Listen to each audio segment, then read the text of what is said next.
mas-uuliyiinta mu'asasada Alkaram ee magaalada Boorama ayaa habeenkii xalay munaasabad iskugu jirta soo dhaweynaya casho sharaf ku maamusay Dr. Sheekh Maxamed Bilen Maxamed iyo Dr. Cabdisalaan Xasan Muuse oo muddaba waxbarasho ugu maqnaa dalka dibadiisa.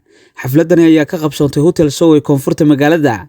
Badiba waxaa kala soo qayb galay isuduwaha wasaaradda diinta iyo qaafta ee gobolka Awdal, culimada Boorama, mas-uuliyiinta mu'asasada Alkaram, waxgarad aqoon-yahan iyo madax kale. Barbilow waxaa halkaasi ka hadlay gudoomiyaha mu'asasada Alkaram, Sheekh Mubaarak Cumar Xasan. hadaladiisuna waxay u dhignaayeen sidan: Allahay soo dhawaada, aad baan ugu faraxsanahay dakaatiro oo heerka ugu sareysa waxbarashada ma dhamaatay shahaadooyinka ay maanta culimada soo dhameeyeen. Si guud waxaan uga sidaa fariin dhammaan dhalinyarada iyo ducaada mu'asasada Karam ku shaqeeya. waxay yiraahdeen aduna matalaya waa inaan hambaliyada naga gaarsiisaa insha Allah taala. waana noo hambaliyeenna talabaadna waa shakhsiyadayda si gaara abaal gaar ay igu leeyihiin labada shakhsiba. waxaan leeyahay jazaakumullahu khayran, waana soo dhaweynaynaa. labada doctor waxay ku soo kala takhasuseen Dr. Sheekh Maxamed Bile usul tarbiya, waa wax maanta naadir ah cilmigaasi la xiriira tarbiyada iyo usuushiisa, waana wax loo baahan yahay. waxaan leeyahay gobolka si guud arrinkaasi laga faa'iideysto. sheekha markii horena culumta cilmi nafsiga aad buu yaqaan, hawlahaas la xiriiray. marka imkana tarbiyo ku sii daray qofka bini'aadanka dawadiisa waa tarbiyada tan muhiimsan. doctorka kalena wuxuu ku soo takhasusay ihsaa'iyaadka ama waxa la yiraahdo statistics iyo xisaabaadka. dhammaan bulshooyintu inay ka faa'iideysato waana doctor maanta cilmigaas si khaas ah uu soo takhasusay, waana arrin cajiiba. marka waa in laga faa'iideysto, waa baab inoo furmay ku dayashana mudan. intaasi kadib mas-uuliyiintii kala soo qayb galay ayaa mikrofoonka ku kala dambeeyay. hadaladooduna waxay u dhignaayeen sidan: ka yimid anigu oo aan idinkala joogaa caawa markiiska la yidhaahdo Masjid Nuur oo ku yaala caasimadda dalka Suudaan, halkaas oo dacwadeenu ka socoto.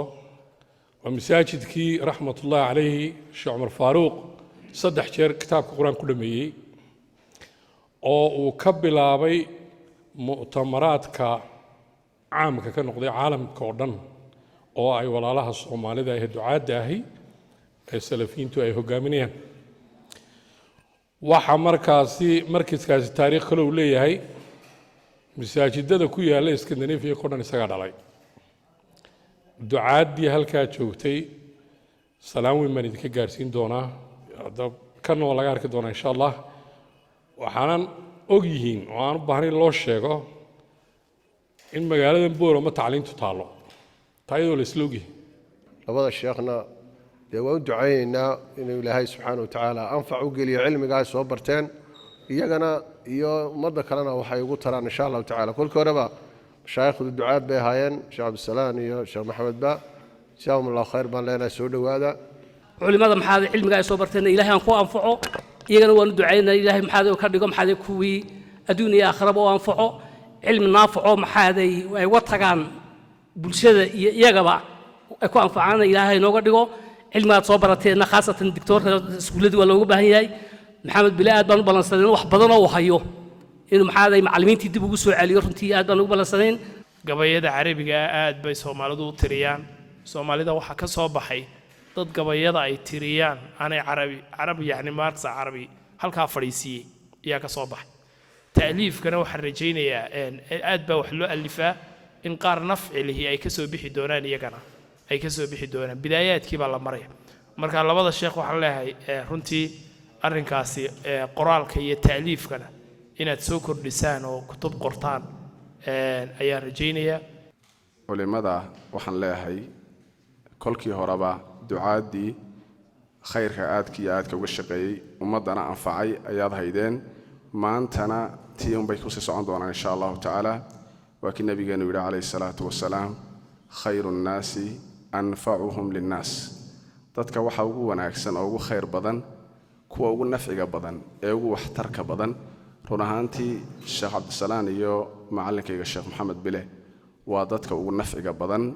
Allah halkan fadhiya waxaa filayaa in badan maanta caawa waxa noo muuqda wajigii guusha وجوشوا نوم قطعية فرحدي لكن جهدي بدن بيجلين جهدي جلين إيه دبعتي بدنا دي أصلا مرين لذلك أنت عليك مر لقوا عليو كامير لقوا عليو مر بيجنا لقى عصيو اللي يكون نقو عاو حكوا له بيان فرحد على قيب سنة إنه يجوش يجارين. لبدا الدكتور علمي قاعد صوبرتين إلهي سبحانه وتعالى نقوم فعه إلهي وحن كبر يا إنه نقوم فعه سدي أنتي هربا ونقوم فعي أنت ضمبنا إلهي إنه نقوم فعه واحد كلون لها وأنت راعين لها ددال كيني مرك هربا دوتين هنا تصير لبن لابتان وتسي كردستان الشيخ محمدنا ده صاحبان هايو إلا حرني مدي كتبتان سوى راعنيني وانا ددال بدنا واديات بدال كيسو وبدنا إمي كانوا بدن يرنتي دعوتنا قيب اللي بحلي واديات وين بو يو كقاطي إلى خير السيو سيلا من لاب علمي بان ما تسكوغني مني دكاتير بان سولو وين علم حنباري علمي قاسي مركا عبسد إلهي وحنبارسيه عبسد إلهي أيوه حنبارسيه كو إلهي كعبسد دماتنا الله نجيله إلهي محمد إلهي علمي هبرك أيوه إلهي سبحانه وتعالى هو أنفعه إلهي سبحانه وتعالى آخر مرك قبرك لا قليو إلهي علمك هو أنفعه ساسوق الوحنا عبد السلام إلهي سبحانه وتعالى علمك هو أنفعه إلهي سبحانه وتعالى كايله مدكي مركا ومض علمك سيكون انتفاعه علمك ساس مقرنا يساق عمل في الكيدنا ثمرات كيمة إلهي قبرك هو أنفعه يمك آخر أن تبنوا وجزاكم الله خير. وقدم بينتي وحالك سكادلي دكتور شيخ محمد بن محمد يا دكتور عبد السلام حسن موسى iyo sidoo kale isuduwaha wasaaradda diinta iyo waqaafta ee gobolka Awdal ammaanta badan ee waxa weeyaan adna ammaanaysaan ilaahay baan subxaanahu wa ta'aala ka baryaynaa inuu na simbirixinin noloshu way iska simbirixasho badan tahay way iska kufniin badan tahay waxaan ka baryaynaa ilaahay ducadiina inuu noo aqbalo aqoonta iyo cilmiga iyo magaca aan soo qaadnay ilaahayna waa asturo subxaanahu wa ta'aala أستاذي وشيخي الدكتور محمد بن محمد ده علماء الصهر فردينا وعلماء ذي ومعلمين تيدي رنتي مركان تلمامينا أنا صدقه واحد كنت تلماميهين قصة وعجيب سنة معلن يا أرض لقوا الرمي وصورة الكهف إلى مركو تلمامي خضر عليه وحل تلمامة فوجد عبدا من عبادنا آتيناه رحمة من عندنا وعلمناه من لدنا علما صدح تلمامات بخضر اسكو درسدي كو هرتا ادون الهي بوها ادون الهي ان نقطاي de waa inuu ardaygaagu dhinaca cibaadada kaaga dayan karo taas tusaale nool bay noogu ahaayeen oo iyagoo marka qaarkood da'da gaab jiro de haddana waanu ku daba jajabaynay inaan ka raacno kaga dayanno tilmaanta labaad ilaahay waxay naxariis iyo tudhid biidnillah kuwii ummadooda afacay allah idiga yeelo ilaahay subxaanahu wa ta'aala cilmigan allah idii barakeeyo waanu ku faraxsannahay inta ayay ka badan allah inoo keeno waad mahadsantihiin jasaakum allah suxufi cishqi magaalada Boorame xarunta gobolka Awdal.